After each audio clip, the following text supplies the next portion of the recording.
It's a story that really does turn your stomach to see a sweet elderly couple like this victimized by someone who they believed was a beloved member of their family. I'll make it. 93-year-old Florence Cook and her 95-year-old husband Horace have a large and loving family. So when Florence got a call from her great-grandson Kenny saying, I'm in trouble.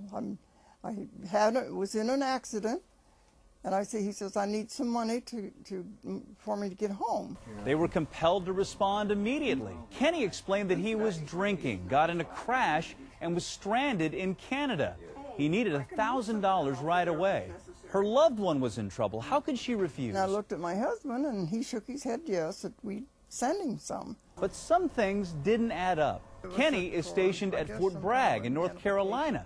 What was he doing in Montreal?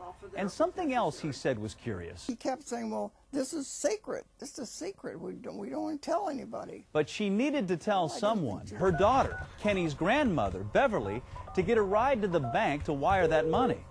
Okay, I'll be right there. And so off they went. They followed the instructions they were given and wired the money. And as soon as it went through... Then he called back, and he wanted $5,000. And I said, what's the matter with you? We don't have that kind of money. They didn't send the $5,000. But later that day, Kenny called his grandmother, Beverly. I says, how are you? And he said, I'm fine. And I said, did you make it home from Canada? And he says, Grandma, I haven't been to Canada. So we knew then what we had done. They had been scammed by someone who knew enough about the Cooks to know they had a great-grandson named Kenny. How would they possibly know that you had a great-grandson named Kenny?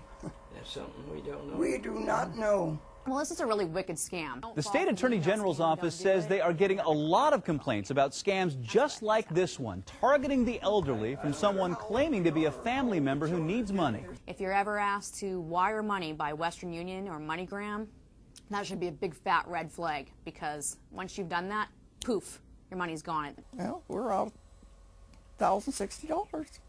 The Cooks said they wondered why Kenny didn't sound like himself on the phone, and they supposed he was under stress considering his situation.